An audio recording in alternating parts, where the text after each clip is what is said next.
Sama-sama kita berdoa sebelum kita dengarkan firman Tuhan. Mari kita satu dalam doa. Kami mempersiapkan seluruh hidup kami, terima hati dan pikiran kami untuk kebenaran firman Tuhan hari ini.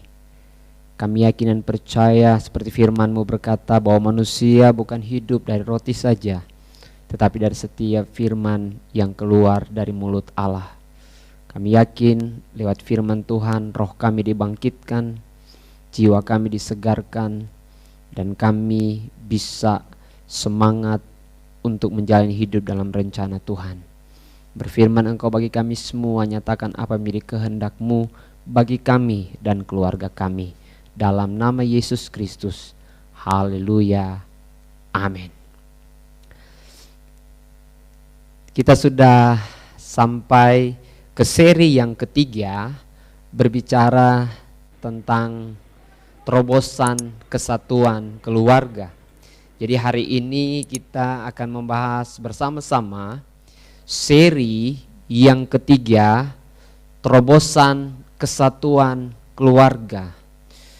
Mungkin ada yang bertanya, kenapa kita harus belajar tentang kehendak Tuhan bagi keluarga? Ataupun belajar melihat kepada firman Tuhan, berbicara tentang bagaimana kita menjalani keluarga. Ternyata Alkitab menganggap sangat penting, dan bahkan Tuhan sendiri melihat sangat pentingnya keluarga. Karena ternyata keluarga di samping gereja, keluarga juga adalah lembaga yang didirikan oleh Tuhan sendiri untuk pertama adalah untuk menyatakan keselamatan atau sebagai sarana juga untuk membuat orang diselamatkan. Dan yang berikut bahwa keluarga juga dipilih Allah, memang dikhususkan oleh Allah untuk menjadi model tempat hadirat Allah ataupun tempat kemuliaan Allah, di mana Tuhan hendak menyatakan kemuliaannya di dalam keluarga, sehingga pada akhirnya diharapkan oleh Allah dalam keluarga kita, keluarga orang-orang yang percaya, setiap keluarga harus memancarkan kemuliaan Allah yang dengannya orang akan bisa melihat dan bahkan percaya kepada kuasa Allah, kekuatan Allah, dan bahkan banyak orang bisa mendapatkan kesempatan untuk bisa percaya kepada Yesus lewat keluarga-keluarga anak-anak Tuhan. Dan dengan berbagai dampak kesatuan keluarga yang kita tahu ketika kita bersatu di dalam keluarga, yaitu bersatu di dalam Kristus, di mana dalamnya tersedia ada anugerah Allah bagi setiap kita, ada pengampunan Allah bagi setiap kita, yang memungkinkan juga bahwa di dalam kesatuan keluarga dalam Kristus kita juga mengarahkan hidup kita untuk mengikut Kristus. Bagaimana Yesus hidup, dia hidup taat kepada Allah Bapa, dan bahkan di mana Yesus Kristus hidup hanya untuk memuliakan Bapa. Saya percaya bahwa dengan keadaan keluarga yang bersatu di dalam Kristus seperti ini, saudara, yang mengikut Kristus, kita akan bisa menikmati keluarga yang kuat menghadapi apapun juga. Demikian juga kita akan berkemenangan dalam setiap proses permasalahan, tantangan apapun yang kita alami. Belum lagi kita akan bisa mengalami keluarga yang harmonis, keluarga yang diberkati. Seperti Alkitab katakan bahwa kita diberkati bukan hanya menikmati berkat hari ini, tetapi terima juga berkat kekekalan. Dan kehidupan keluarga kita pasti akan bisa menjadi berkat bagi orang lain.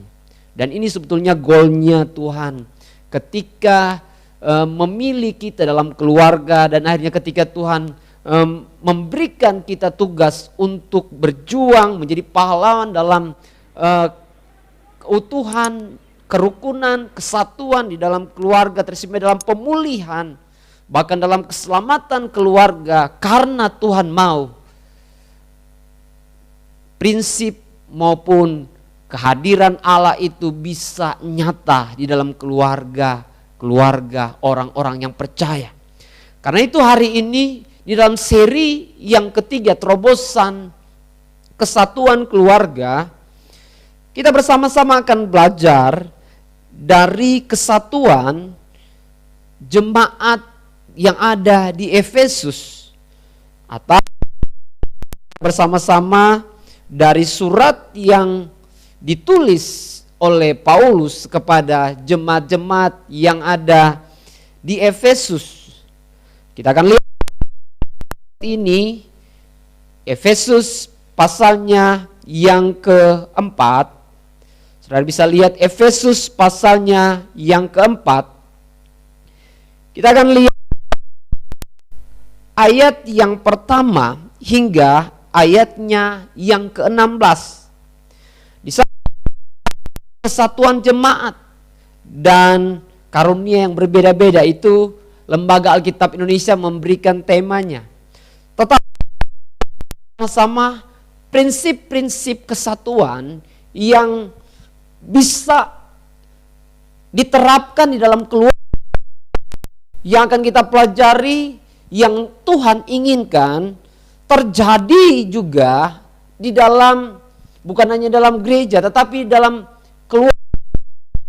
Karena kita mengerti bahwa keluarga adalah bagian yang terkecil di dalam gereja. Ketika keluarga kita berkemenangan, keluarga kita harmonis, kita percaya bahwa gereja akan mengalami dampaknya, saudara. Jadi kehidupan jemaat Efesus, atau dalam tulisan Rasul Paulus kepada jemaat-jemaat yang ada di Efesus, kita ada tujuan atau 3 tujuan yang kita boleh pelajari. Yang pertama, Tuhan mau keluar, diharapkan oleh Paulus kepada jemaat yang ada di Efesus, keluarga harus bersatu dalam menerapkan prinsip kesatuan itu. Jadi prinsip kesatuan seperti yang diharapkan terjadi di gereja dalam jemaat, itu juga harus terjadi di dalam keluarga. Mari kita Efesus yang pertama hingga sekian, saudara. Kamu akan karena Tuhan, supaya hidupmu sebagai orang-orang yang telah dipanggil berpakaian itu. Hendaklah rendah hati, lemah sabar, tunjukkanlah kasihmu dan membantu. Ini prinsip-prinsip kesatuan bisa membangun satu kesatuan roh, tetapi juga kesatuan keluarga. Jadi ketika setiap anggota keluarga mau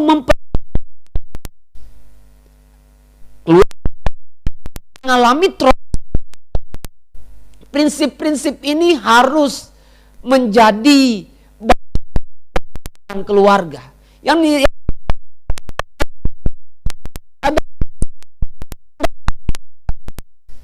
Saya percaya bahwa satu karakteristik kekristenan atau orang yang percaya di dalam kitab yang paling menonjol selain kasih disebutkan adalah prinsip rendah hati. Jadi ketika kita sebagai orang-orang yang ada keluar, sebagai suami, sebagai istri, sebagai anak-anak, perlu memiliki yang namanya kerendahan hati, saudara. Saya percaya bahwa orang tua memang memiliki otoritas di dalam keluarga. Tetapi saya percaya bahwa orang tua juga perlu menerima masukan-masukan dari anak. Istri perlu masukan dari suami, suami perlu masukan dari istri juga. Jadi dengan sebaliknya, saudara, saya percaya prinsip kerendahan hati ini adalah prinsip yang penting di dalam kesatuan. Dan terjadi terobosan keluarga, prinsip kesatuan ini harus terjadi, harus menjadi prinsip dalam keluarga, harus menjadi nilai dalam keluarga kita, saudara. Jadi kerendahan hati atau rendah hati yang membuat kita, walaupun kita mungkin orang tua, belajar juga mendengar dari anak-anak kita. Merendahkan diri artinya kita tidak merasa kita yang paling hebat di dalam keluarga. Tetapi kita belajar menghargai juga, itu adalah kerendahan hati. Dan harus juga lembut. Lemah lembut ini bukan berbicara, saudara, tetapi ini bicara tentang suatu kekuatan.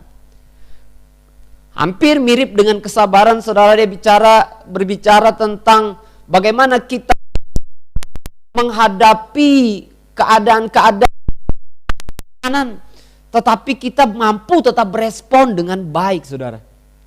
Jadi ketika di dalam keluarga, saya percaya bahwa ketika prinsip ini dalam keluarga, kita akan bisa berespon dengan baik.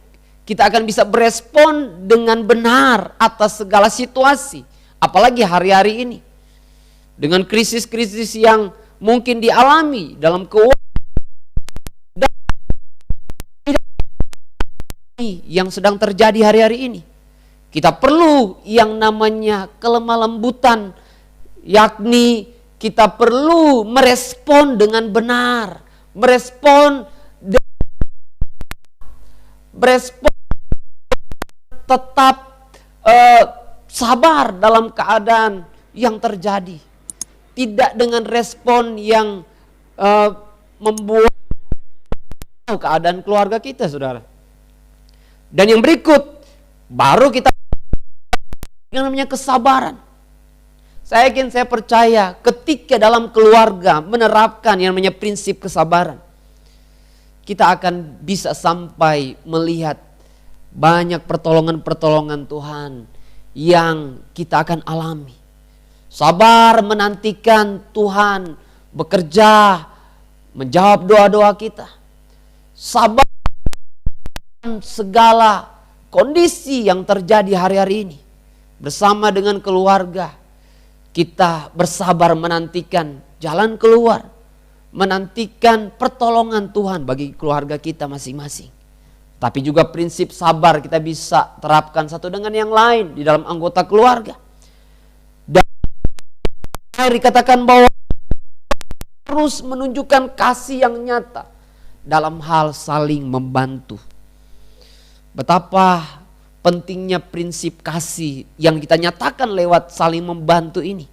Memang sudah ada tugas masing-masing, sudah ada bagian fungsi masing-masing.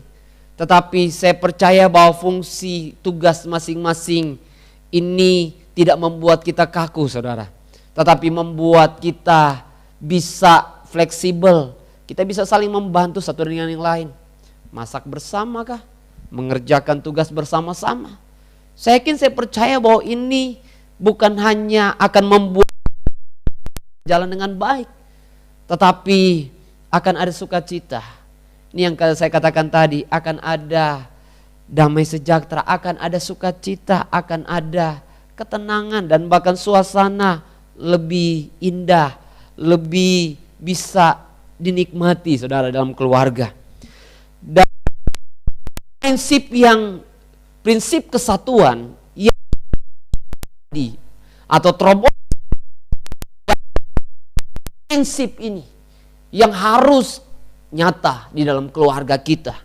Ketika kita berbicara tentang terobosan, jadi kita harus bisa melihat hari-hari ini, keadaan hari-hari ini. Marilah kita gunakan sebagai kesempatan untuk bukan hanya menerapkan prinsip ini, tetapi setia untuk bisa memiliki karakter kerendahan hati, karakter kesabaran, karakter kelemah lembutan. Saya percaya kita ada dalam keluarga itu tidak secara kebetulan. Kita tidak bisa mengukur ataupun kita merasa kecewa ada dalam keluarga kita. Karena ada orang-orang yang mungkin tidak bisa menerima ada dalam keluarga dengan karakter-karakter yang berbeda. Padahal Tuhan merancang semua keluarga di sana dengan karakter yang berbeda-beda supaya kita tetap bisa menghasilkan karakter Kristus di sana. Kita bisa belajar sabar di sana. Keluar pembentukan karakter ilahi, saudara. Saudara mau belajar tentang mengasihi, belajar dalam keluarga. Kalau saudara di luar sana mungkin saudara ada berselisih dengan orang yang lain. Ya saudara mungkin bisa saja ketika saudara sudah mengampuni dan saudara langsung bisa bebas. Tetapi ketika dalam keluarga, mereka berkata praktek kasih yang sejati itu dalam keluarga.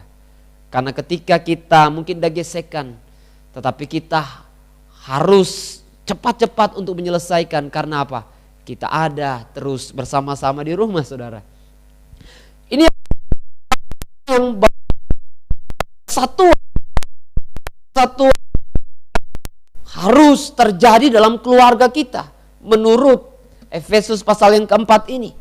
Yaitu dalam prinsip kesatuan itu. Dan yang kedua, di ayat yang ketujuh dalam pasal yang keempat ini dikatakan kita masing-masing telah dianugerahkan kasih karunia menurut ukuran kesatuan. Apa yang diharapkan Tuhan terjadi atas keluarga kita? Yang kedua ini, saudara, Tuhan harap setiap keluarga kita bisa bersatu untuk melayani Tuhan. Bersatu Tuhan di dalam keluarga. Yang pasti di dalam keluarga. Keluarga sudah prinsip-prinsip pelayanan di dalam keluarga. Mereka pasti akan maksimal di dalam pelayanan gereja, saudara. Bahkan pelayanan kepada orang lain. Sangat-sangat janggal sekali ketika kita adalah orang-orang yang sudah terjun dalam pelayanan, tetapi sebetulnya kita di dalam keluarga miss tentang pelayanan itu, saudara. Sebab itu ketika kita satu atau keluar di sini, penerapan prinsip pelayanan ini harus dimulai di dalam keluarga kita. Makanya ketika kita melayani nanti keluar, saya percaya bahwa kita tidak akan bisa dan tidak akan menjadi batu sandungan. Mungkin bagi istri kita, bagi suami kita, bagi anak-anak kita, bagi orang tua kita. Karena apa? Kita sudah menerapkan pelayanan itu di dalam keluarga kita. Jadi Tuhan mau kita bersatu melayani Tuhan. Dimulai dari kita saling melayani, saudara. Dan setelah itu kita mulai memikirkan bagaimana melayani orang lain. Melayani yang lebih luas, melayani dalam pelayanan gereja, saudara. Jadi di dalam ini, saudara bisa melihat ada banyak kitab, saudara. Secara khusus kalau kita bisa melihat yang saya pelajari dalam Alkitab bisa menjadi teladan di dalam hal melayani ini, saudara. Kalau ada Paulus giat melayani bersama dengan Paulus. Mereka adalah keluarga Priscilla dan Aquila.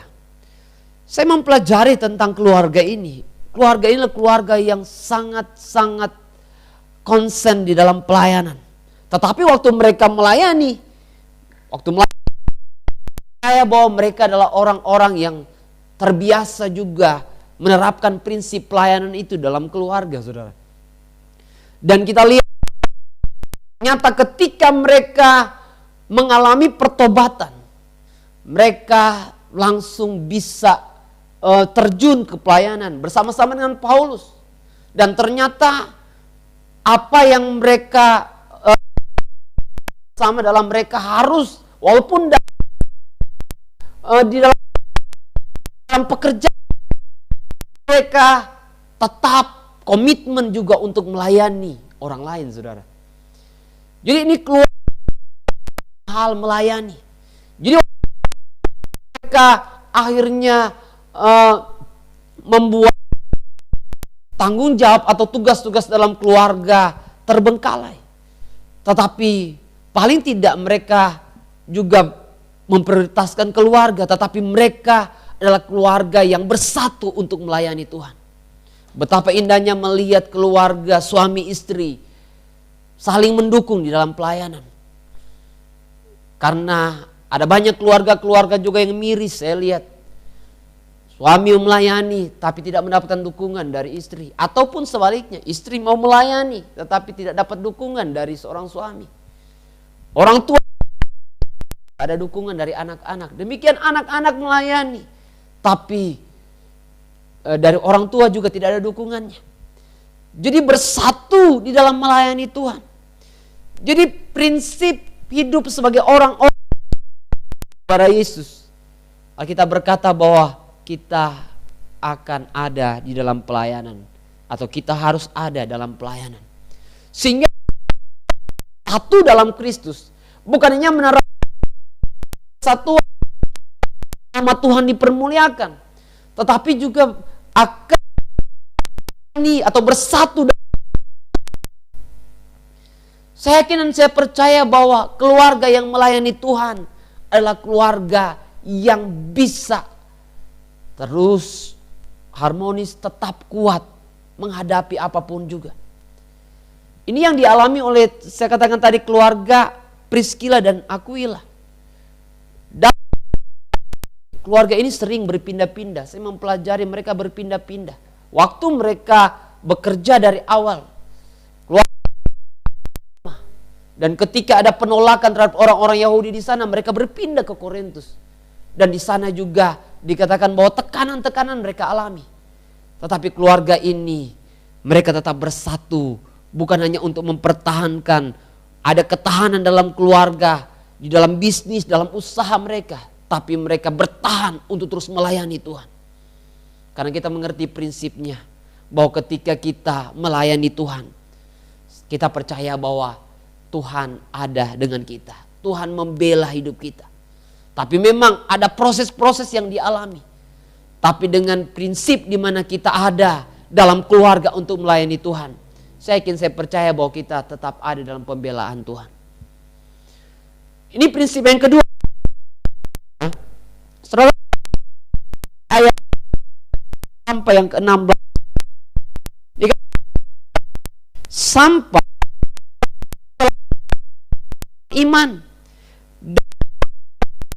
tentang kedewasaan tingkat dan sehingga kita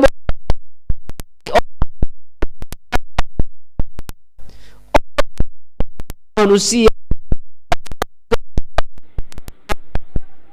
yang teguh berpegang kita Kristus yang ada daripada dan diikat menjadi satu oleh pelayanan semua bagiannya sesuai dengan kadar pertumbuhan dalam kasih. Dan mempelajari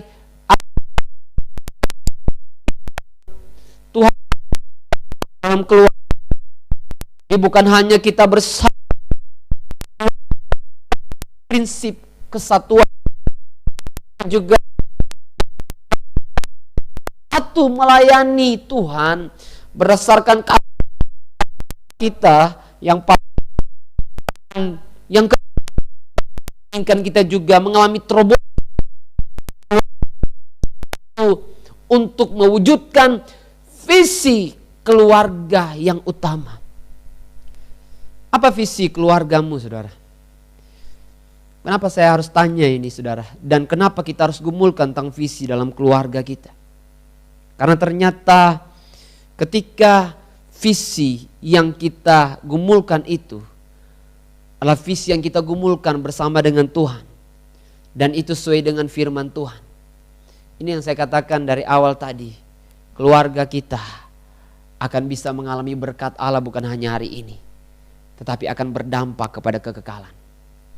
Jadi jangan hanya tetapkan visi itu hanya sampai di urusan dalam dunia ini, tetapi biar visi dalam keluarga kita adalah visi yang utama, yang seperti yang Tuhan mau bagi kita. Dalam diri setiap orang yang percaya ada visi yang Tuhan sudah taruh bagi kita semua. Ini bukan hanya satu visi, satu denominasi, saudara, tapi inilah visi yang memang Tuhan taruh bagi kita. Setiap orang-orang yang percaya, orang-orang yang sudah ditebus oleh darah Yesus Kristus. Alkitab berkata bahwa setiap kita ditetapkan untuk menjadi seperti Kristus.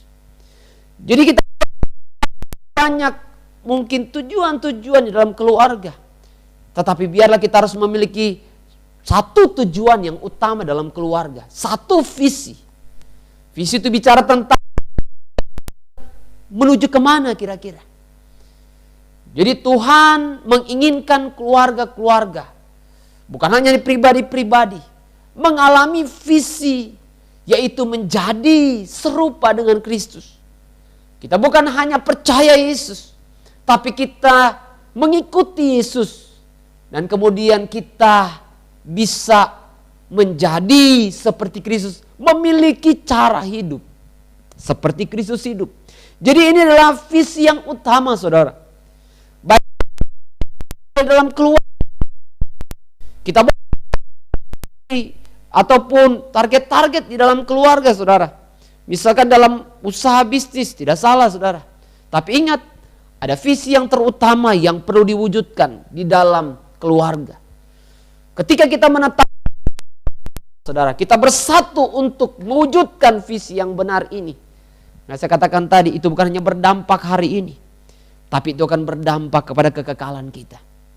Saya yakin dan percaya bahwa ketika kita tetapkan bahwa visi untuk menjadi seperti Kristus itu menjadi visi keluarga, tidak akan ada yang namanya perceraian dalam keluarga. Tidak akan ada namanya kita menyerah menjalani hidup sebagai suami istri. Tidak ada tua yang menyerah. Tidak ada sudah tidak punya pengharapan lagi ada dalam keluarga. Nggak ada, saudara. Karena kenapa, saudara? Karena visi di dalam keluarga adalah kita harus menjadi seperti Kristus. Di dalam visi ini digarap dan bahkan diperjuangkan. Sehingga memang seperti saya katakan sudah beberapa minggu ini, kalau engkau seorang yang mungkin satu-satunya yang percaya Yesus dalam keluargamu, atau yang sungguh-sungguh dengan Tuhan dalam keluargamu, tidak secara kebetulan, saudara, dipilih Tuhan untuk menjadi pahlawan dalam keluargamu, untuk menjadi alat Tuhan dalam keluargamu, untuk bisa berdiri dalam keluargamu, supaya keluargamu boleh menjalani visi Tuhan.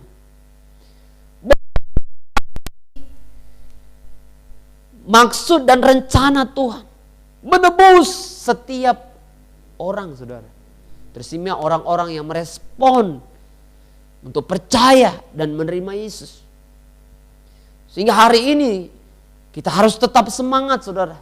Sudah ini dalam keluarga Yesus, kita tahu bahwa setiap doa kita, setiap perjuangan kita pasti akan ada hasilnya, saudara. Jadi tetap bergumul. Terima untuk keluar Yesus. Keluar Yesus sebagai Tuhan dan Juru Selamat. Karena dari sinilah visi itu kita bisa temukan, saudara.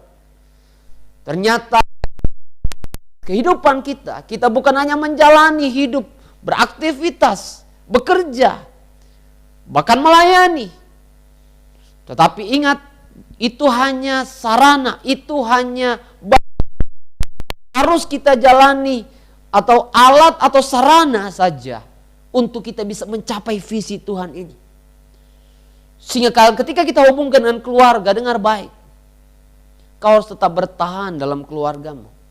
Karena apa? Tuhan tidak secara kebetulan